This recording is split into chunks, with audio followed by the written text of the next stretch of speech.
Professor Gavoor. This is the first lecture in Operations Management and Information Technology. We basically introduce the concept here.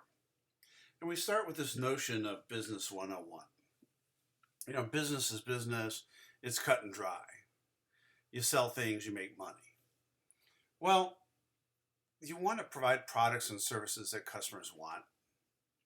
You want to sell these same products and services at a high volume and at a price higher than the cost of goods of production. And if you can do that, voila, the business is profitable and can thrive and grow. Don't do this and the opposite happens. The business loses money and will eventually have to cease operations. Basically, they have to call it quits. This, however, is not a one-time deal. You have to do this continually. To make it even more challenging, you have competitors. They would love to steal your market share and act aggressively doing just that, either undercutting you on price through efficiencies that they gain or coming up with new products and services that are better than what you offer at the same or lower price.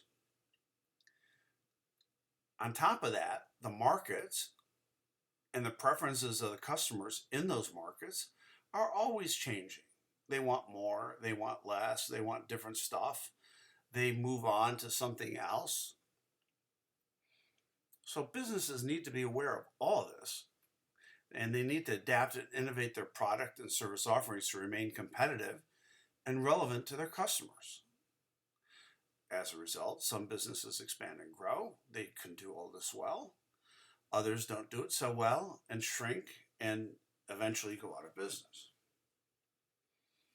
What is operations? Well, operations is involved basically in two things: preparing or manufacturing the goods and services that a company sells. Any for-profit company has goods or services that they offer to some customer base. Even non-profit companies provide goods and services to some client base. Whether the client base does it for free, gets it for free, or has to pay some amount for it. A nonprofit company also has goods and services that they provide. The other part of operations is not only preparing or manufacturing the goods and services, it's processing, filling, and delivering the orders for those goods. If you think of a company in the Business 101, orders or sales are the lifeblood of the company. Some companies sell directly to consumers, some sell to other companies. Those would be business to business versus business to consumer or business to customer. So how do you deliver? How do you make the sales? How do you fill the orders? How do you make sure that you have the right products and services? So what is the role of operations in a Business 101 scenario? I think we just kind of answered it. Furthermore, it's a large part of most companies. It involves 50% of the people in an enterprise. Now, you have to realize these are my basic rules of thumb. And maybe 50 to 80% of the assets of the company, because especially in a manufacturing company, factories are not cheap, warehouses are not cheap, delivery trucks are not cheap. And you have to have all of these assets in place to be able to produce the products and services and then fulfill them to your customers. So 50% of the people in the enterprise, probably the other 25% of the remaining 50%, probably 25% are in sales and marketing. And you need them. There's no orders to fill if there's no sales. So sales and marketing play a crucial role. The remaining 25% is probably overhead and support functions like HR, finance, IT, general management. So operations is a critical part. When you look at the amount of people and assets that operations is responsible for, and has under its management, it makes sense to efficiently manage this, doesn't it? One way of in Business 101 is to offer the products and services at a price customers are willing to pay, and hopefully at a price even less than. But the better part would be if you're going to offer them less than your competitors can do it. Well, part of this is in how efficiently you run your operations. How do you manage the 50% of the people in the enterprise and the 50 to 80% of the assets of the company? So, in a sense, operations and supply chain management, and we tend to use those terms interchangeably. One school will look at operations as the overarching umbrella and supply chain management being a subset. And when you do that, supply chain management is simply the goods and services that you buy from other companies in order to make your goods and services, and what is the route and method and process in which those goods and services make their way to you. That's called a supply chain. On the other hand, some companies look at supply chain management as an overarching umbrella and operations as a subset. In this case, when they talk about operations, they are talking about specifically the factories and warehouses.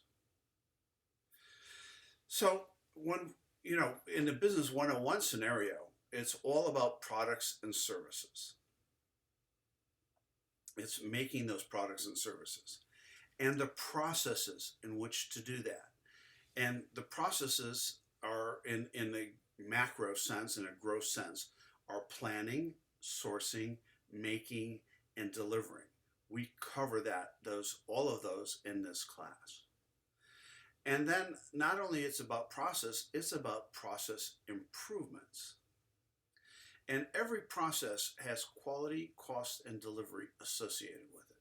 The quality of the output, the reliability of the output. If you say you're going to make 100, do you make 100? Are they all of high quality? The cost, obviously, is how much it costs you to produce those outputs of each process.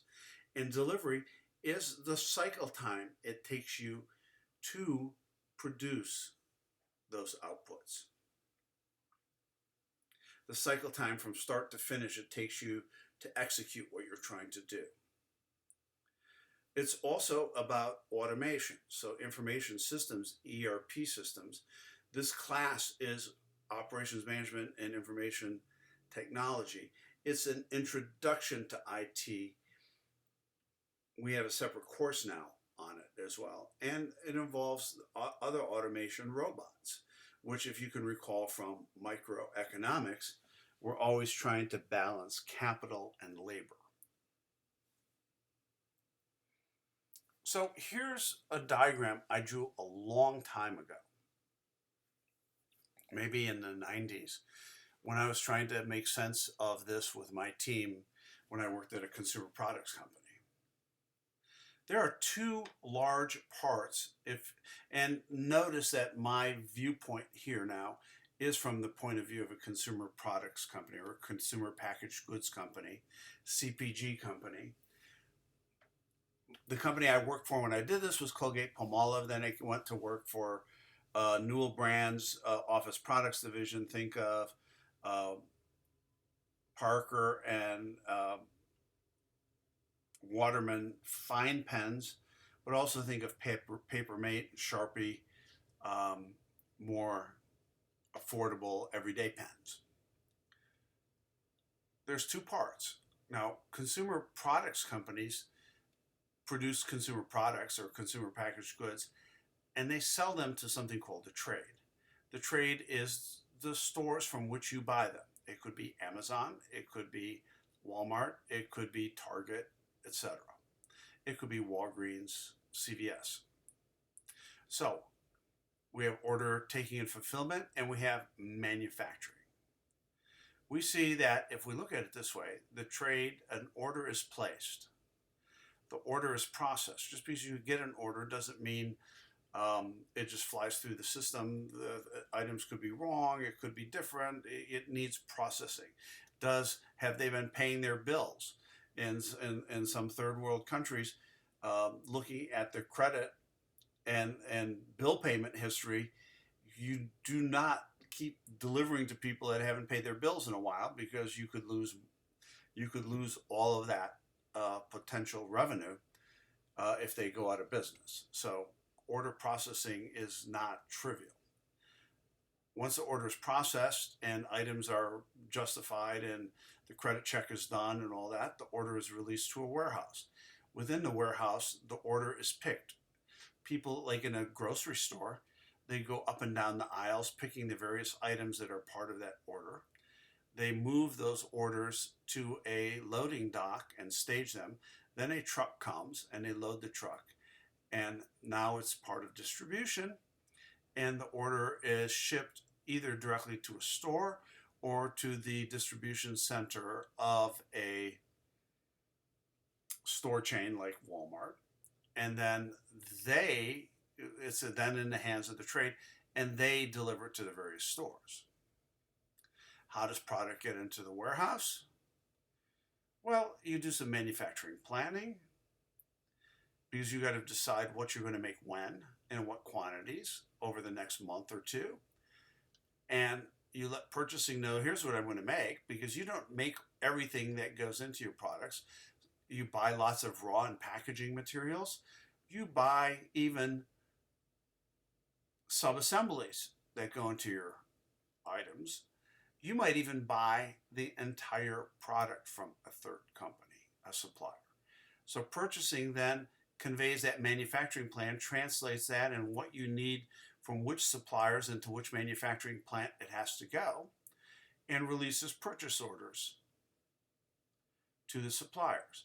The suppliers then fulfill those based on your terms, on your dates that you require them.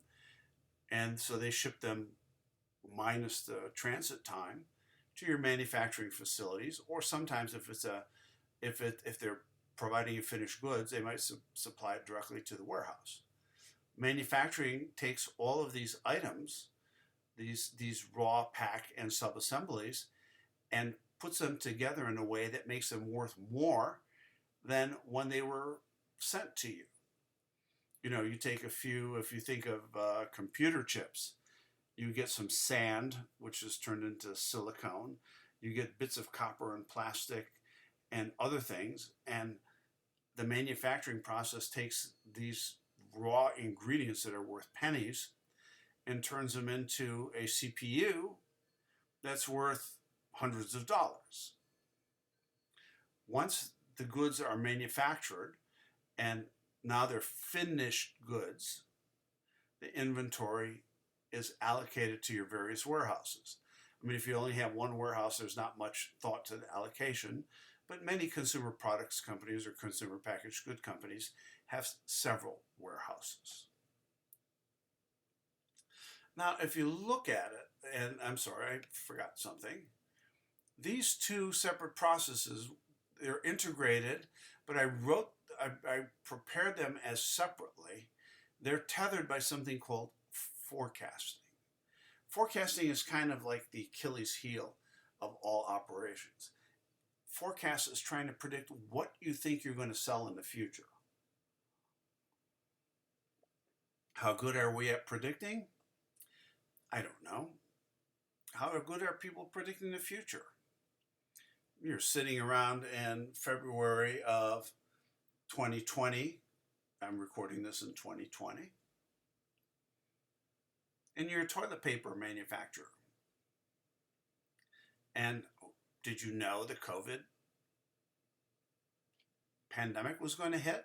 And people, remember, markets change, consumer taste change. Everybody hoarded toilet paper.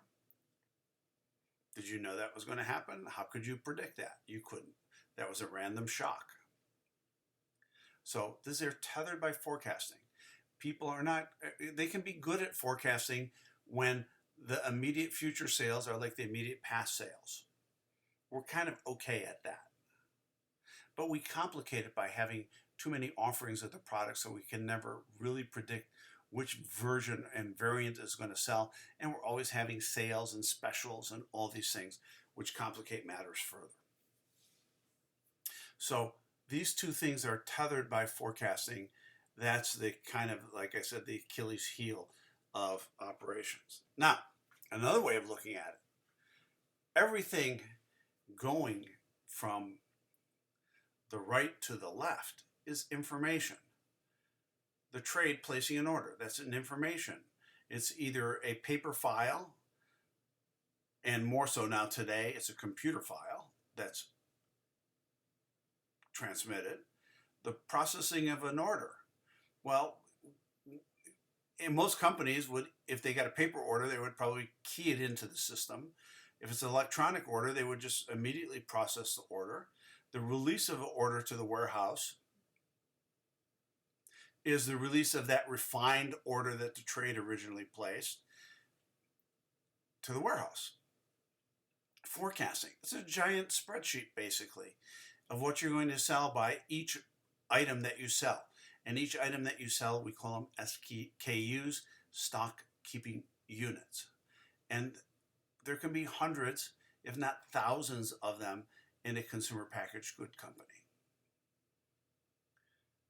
They take that forecast in manufacturing and plan what they're going to make today, tomorrow, this week, next week, and maybe have a rolling plan that lasts for a month or two. And every day, the further out part of that plan gets refined a little bit more. Forecasting. How far into the future do you look? Well, Walmart has a rolling 18-month forecasting. So if I'm recording this in July 2020, they're looking all the way to July 2021 plus 6 more months, which takes you to January of 2022. That's a long time. Now, obviously, the January 22 forecast is not as fixed as the August 2020 forecast. But that just gives you an impression of how far along they're doing this long-range planning. So for a manufacturing plan to be 1 or 2 months or 3 months is not so surprising. The manufacturing planning then gives that plan transmitted both to your manufacturing eventually and your purchasing department, your procurement department or purchasing. We tend to use those terms simultaneously, but the difference will become clearer later in the course.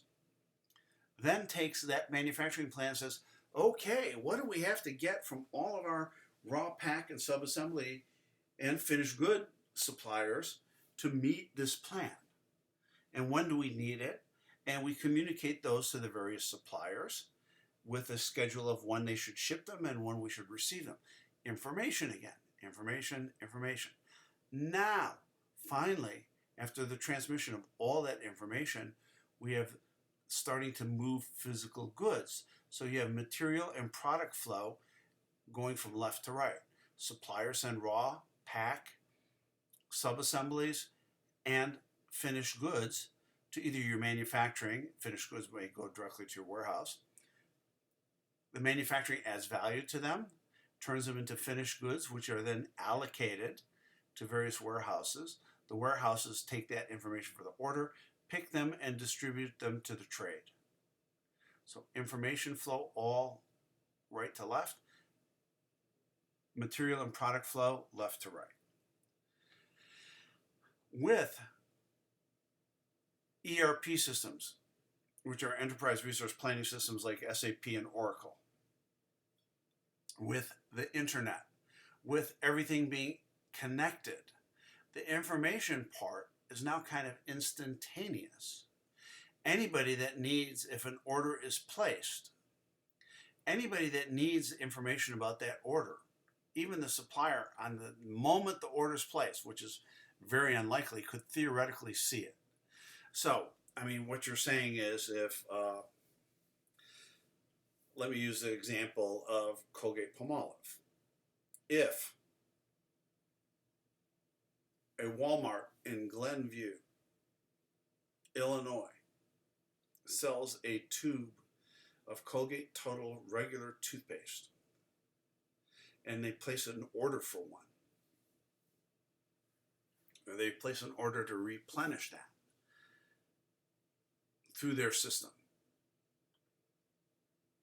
The supplier of the caps that does the injection molding of the caps of those toothpaste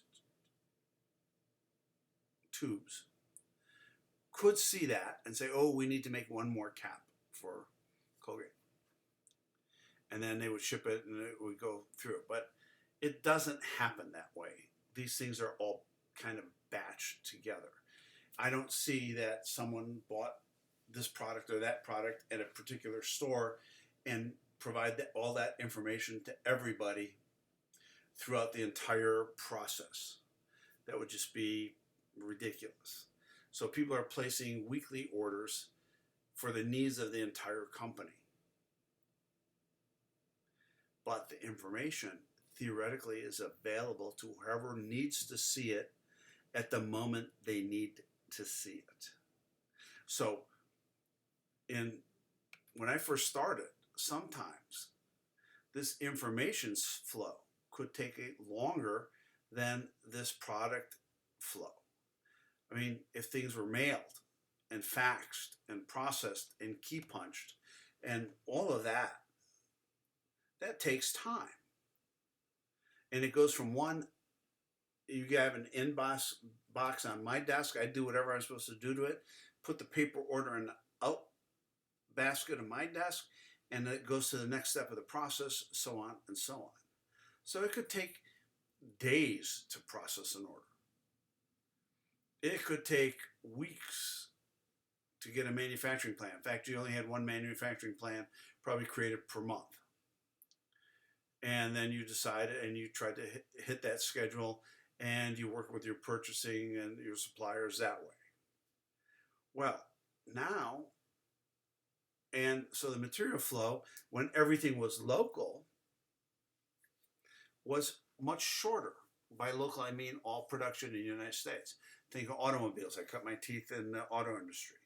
If all your suppliers and all of your materials were in the Detroit area and your factory was in the Detroit area, you could produce cars relatively quickly according to your manufacturing plan, but your order process could take longer. Now, when most of our supply chains, and this is a chain of different activities, that's why they call it a supply chain, and all the arrows are transportation related, is global. The suppliers could be in China or India or other parts of the world. The manufacturing could be in this country or other parts. The warehousing is definitely in this country, and the distribution is definitely in this country, and the people you're selling it to are definitely in this country. The information part is instantaneous. It's like as fast as the internet. But this could take, from here to here, could take 3 months. If you produce, or if you have raw materials coming from China, or producing finished goods. Let's say you're producing finished goods in China. 1/3 of your planning production is in the planning and production stage of your supplier.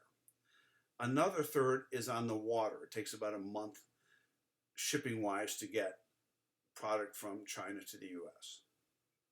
Sometimes 3 weeks, but let's use a month. So you have a month being produced at your supplier in China, a month on the water, and then you have a month of inventory in your warehouses here. So from start to finish, it takes 3 months. So these days, this part of the process takes longer than this part. When I was first working, the information flow could take longer than the material product flow. So that has changed dramatically. Now let me say this. You'll hear me say this in other parts of the class, but this is an important part. The goal of operations and supply chain management is to have the right products in the right place, at the right time, in the right quantities, with perfect quality, which requires first that the right data and information is in the right place at the right time with perfect quality. If we think back to forecasting, that is why it's an Achilles heel. You're trying to predict what the right sales are going to be 2 months from now, 3 months from now. And if we're talking about a supply chain that is 3 months from start to finish, a 3-month forecast, a lot can change in 3 months. And you're already committed to the goods that are on the water, and probably committed to at least most of the goods that are being produced.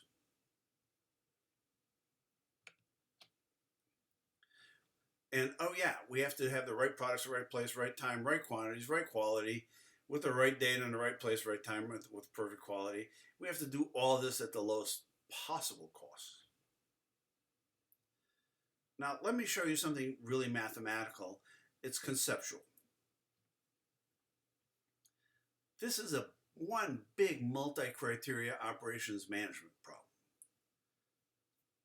And it's an optimization problem. We're trying to optimize over all I. The cost, the inventory. So cost lowers better, inventory lowers better. Service, percent goods that were ordered that are actually delivered on time. We want that to be high, and we want the quality to be high.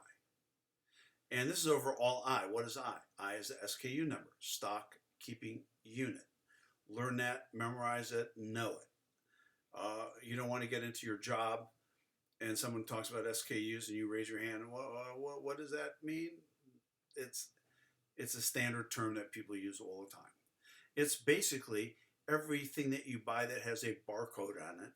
That's an SKU number, a stock keeping unit. So you know where the product is in your warehouse. You can scan those barcodes, blah, blah, blah. So stock keeping unit. Over all your products, you want to minimize the cost, minimize the inventory, maximize service, maximize quality. And these are all subject to manufacturing lead times, which have to be greater than or equal to every SKU number, every plant or supplier. The transit times are at least greater than or equal to IJK, so it's SKU number of plant it's made at and the DC it goes to. The production rates of every item in every plant, you're going to be at that production rate or lower.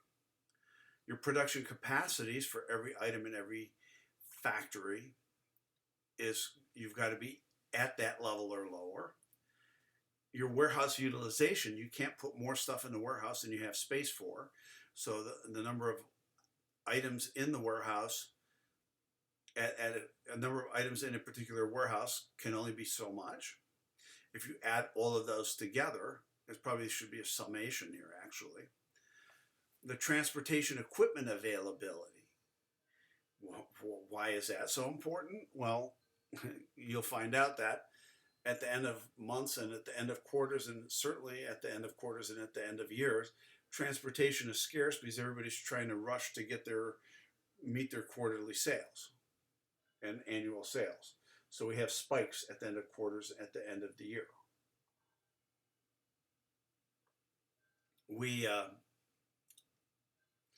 So your equipment availability, you can't ship it if you can't get equipment to ship it. And lastly, demand volatility of each of these items that you make. What do we mean by demand volatility? Well, you notice it's a standard deviation. It's a Greek letter sigma there. So this is what we're trying to manage all along. And there's no way of managing this mathematically and optimizing it mathematically. This is done heuristically, which is a non-optimal but close to optimal way of managing. I mean, these are all things. We're managing all these production plans, purchasing plans, forecasts. What are the orders going to be? It's a giant moving complex system in which we don't often have control over every bit of it. We have more and more control of it with the ERP systems. and we have better insight. And we'll cover some of that. So process and process improvement. All work is a process. So if we look at all work as a process, and we can define the current state of the process, the as-is process, is that what we think it should be and how it should be optimal, or do we want to define it as something new?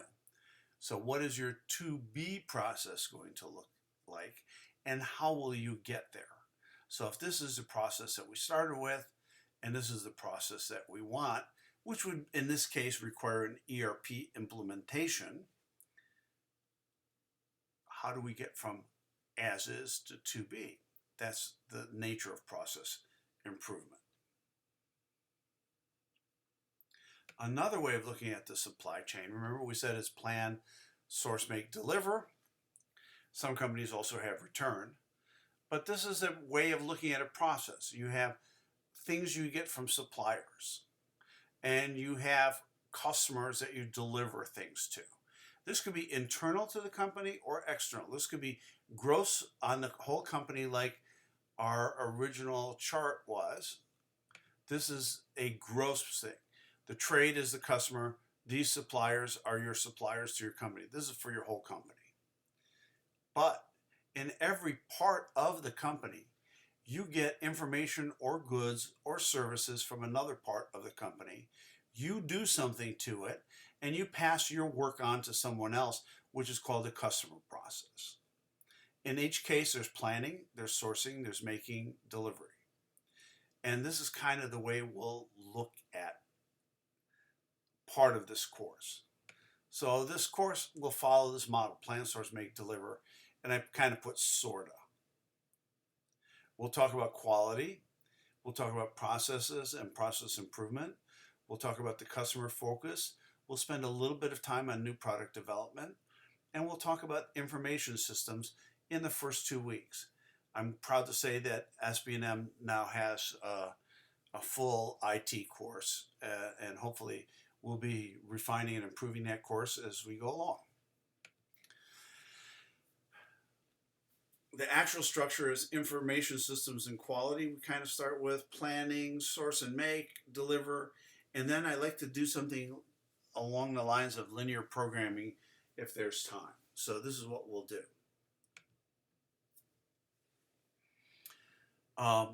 This basic process model that we talked about, which we talked about here, which we're also going to talk about here. You have a supplier, it has input into a process, it has output and to a customer or customer process. You have measures internal to the process, from the customer, from your process to the supplier, so you can gauge how well you're doing. And CTQ means critical to quality measures. And you want to see how you're doing. So you have these indicators or metrics or key performance indicators that you want to track. So when we talk about continuous improvement of process, this is one of my favorite slides, or cartoons from The Far Side, which I don't know if it's popular now. But here's some ducks. They're in a V formation. They're walking underground, and they're making progress in either heading north or south. And when you look at this, the lead duck points with his little wing, I guess, up at these ducks that are flying in a V formation and says, hey, look what they're doing. Maybe we should do that. That sounds better than what we're doing. So a lot of this is benchmarking, seeing what your competitors are doing, seeing what near competitors are doing, emulating the best in class, and trying to move those into your process improvement.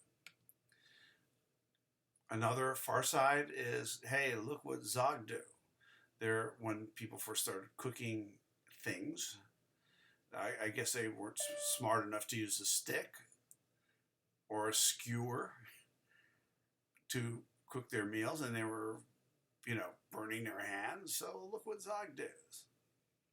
Now, process improvement. Let's look at this.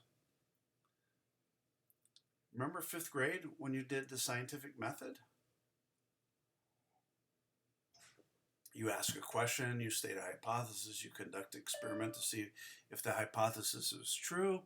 You analyze the results, you make a conclusion. If the conclusion verifies the hypothesis, you have a predictive model to use moving forward. If the experiment and analyzing the results does not support the hypothesis, you go to the beginning and create a new hypothesis and keep going until you have a predictive model. So it's a proven method for learning and predicting the performance of natural phenomena. Isaac Newton dropping an item and finding out the gravitational constant, 1/2 gt squared, where g is a gravitational constant, and it applies for everything. We don't have mastery over a business manufacturing process just because humans designed or created them. When you flip the switch on a big factory or a new production line, it doesn't mean it's going to work exactly like you thought it was going to work. So using this scientific method, pretending it's like a natural phenomena, you can learn more about it and actually get better predictive models through this continuous improvement process. So quality management brought the scientific method to business and manufacturing processes.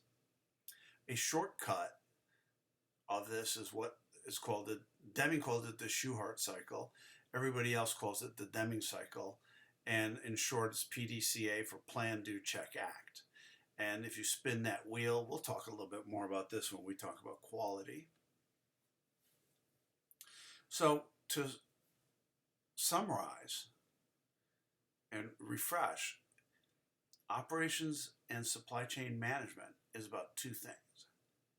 It's all about products and services and the processes that support having those products and services. It's about planning, sourcing, making, delivering, and the process improvements. And we're usually looking at metrics for process improvement related to quality, cost, delivery, QCD, and the automation of those processes in terms of information systems and robotics. And what is the ultimate goal? To have the right products in the right place at the right time in the right quantities with perfect quality, which requires first that the data is in the right place at the right time with perfect quality, and like we said before, at the lowest possible prices. And why are we doing all that? To support this business 101. And what is our job? Preparing or manufacturing goods and services, and it's a process of filling and delivering orders for those goods and services. Thank you very much, and I look forward to having all of you in this class for the next 15 weeks.